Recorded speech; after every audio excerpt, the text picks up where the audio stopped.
बारिश लगातार हो रही थी। रात के लगभग 11:30 बज चुके थे। हवा इतनी ठंडी थी कि बस स्टॉप की टीन की छत भी कांप रही थी। सड़क पर दूर दूर तक कोई दिखाई नहीं दे रहा था। बस स्टॉप पर सिर्फ एक लड़की बैठी थी। वो बार बार सड़क की तरफ देख रही थी, शायद आखिरी बस का इंतजार कर रही थी। तभी बारिश के बीच एक लड़का तेज कदमों से वहां आया। उसके कपड़े पूरी तरह भीग चुके थे। उसने बस लड़की की तरफ देखा, हल्का सा सिर हिलाया और दूसरी बेंच पर बैठ गया। कुछ मिनट तक दोनों के बीच सिर्फ बारिश की आवाज थी। फिर लड़की ने ही चुप्पी तोड़ी। लगता है आज बस बहुत लेट है। ऋषि हल्का सा मुस्कुराया। हाँ, शायद। धीरे धीरे दोनों की सामान्य बातें शुरू हो गईं। कहाँ जाना है? इतनी रात को क्यों निकले? बारिश कब से हो रही है? सब कुछ बिल्कुल सामान्य था। अचानक बस स्टॉप के पीछे से किसी के दौड़ने जैसी आवाज आई। दोनों ने एक साथ पीछे देखा। वहां कोई नहीं था। ऋषि हंस पड़ा। बारिश में अक्सर ऐसा लगता है जैसे कोई आसपास हो। लड़की भी मुस्कुरा दी, लेकिन उसके चेहरे पर हल्की बेचैनी आ चुकी थी। कुछ देर बाद ऋषि सड़क की तरफ देखते हुए बोला, वैसे इस बस स्टॉप के बारे में एक अजीब कहानी सुनी थी मैंने। लड़की उसकी तरफ देखने लगी। ऋषि बोला, लोग कहते हैं हर बरसाती रात एक लड़का इसी बस स्टॉप पर किसी का इंतजार करता है। जो भी उसके पास बैठ जाता है वो उससे बातें करता है, बिल्कुल ऐसे ही। ऋषि बोलते बोलते चुप हो गया। लड़की ने हंसने की कोशिश की। फिर ऋषि ने गहरी सांस ली। फिर वो लड़का उसे एक कहानी सुनाता है। लड़की अब पूरी तरह उसकी बात सुन रही थी। ऋषि बोला, कहानी खत्म होने से पहले उसे अपने पीछे किसी के चलने की आवाज सुनाई देती है। उसी पल बस स्टॉप के पीछे जैसे कोई गीली जमीन पर नंगे पैर चल रहा हो। लड़की का चेहरा उतर गया। उसने तुरंत पीछे देखा, कोई नहीं। ऋषि हंस पड़ा। डर गई?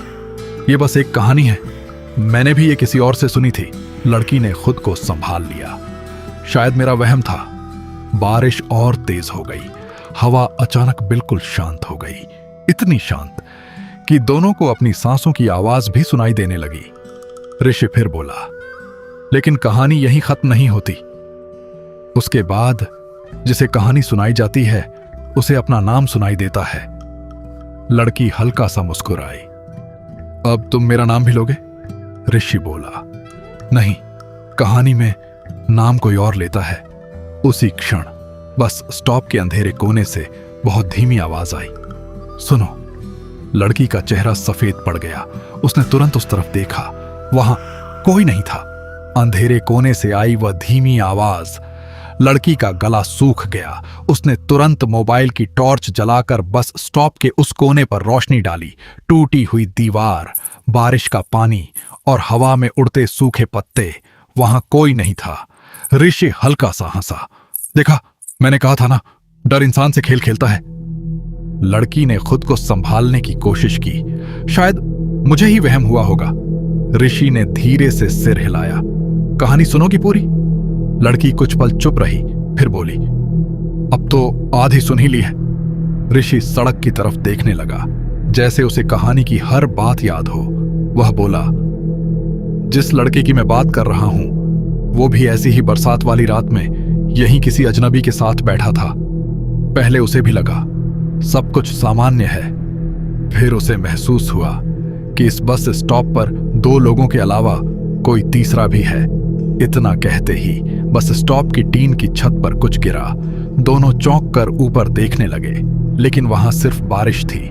ऋषि ने बिना ऊपर देखे कहा, कहानी में भी यहीं से सब शुरू हुआ था। लड़की अब उसकी हर बात ध्यान से सुन रही थी। उसने पूछा, उस लड़के का क्या हुआ?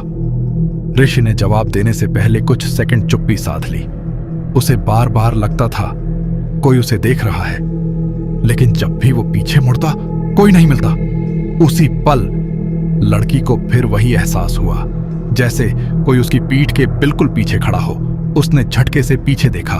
खाली सड़क, बारिश और अंधेरा। उसकी सांस तेज हो गई।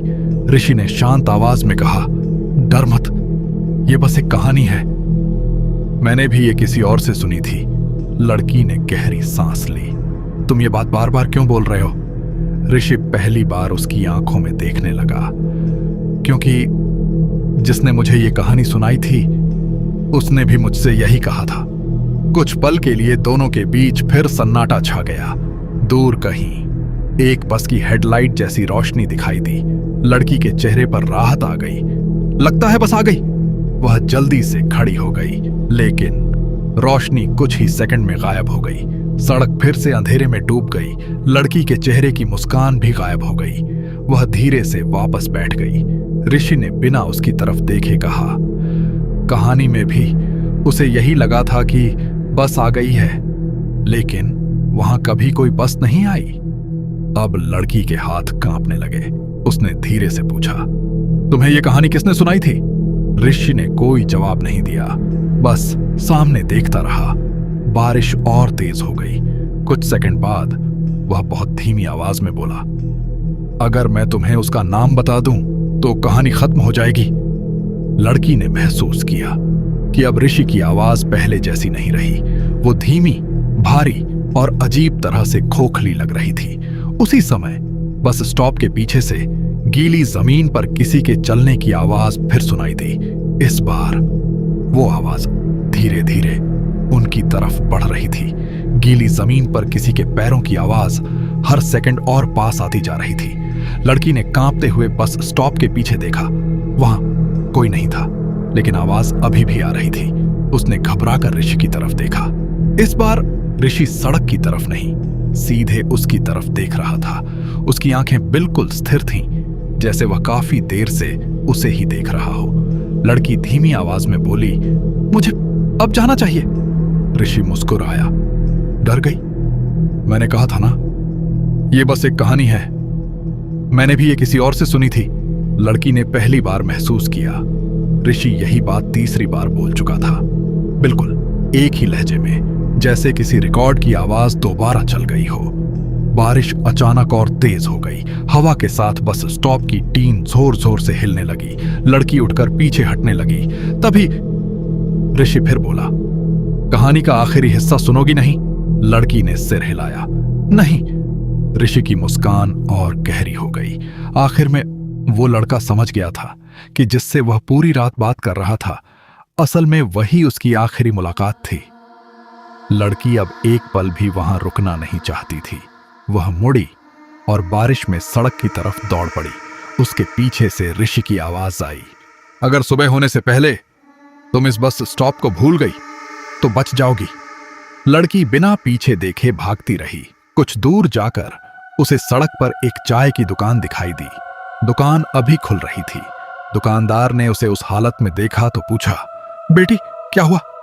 लड़की ने हांफते हुए पीछे बस स्टॉप की तरफ इशारा किया। वहां एक लड़का। दुकानदार का चेहरा अचानक बदल गया। वह कुछ पल चुप रहा, फिर बोला, कैसा लड़का? लड़की ने ऋषि का हुलिया बता दिया। दुकानदार के हाथ से चाय का गिलास छूट गया। उसने धीमी आवाज में कहा, ऐसा नहीं हो सकता।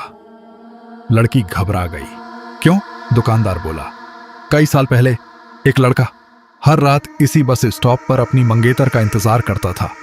तेज बारिश में एक हादसे में उसकी मौत हो गई। लड़की के हाथ से मोबाइल गिर गया। उसने कांपते हुए फिर बस स्टॉप की तरफ देखा। बारिश अब भी हो रही थी। बस स्टॉप खाली था, लेकिन एक बेंच पर किसी के अभी अभी उठकर जाने जितने गीले निशान मौजूद थे।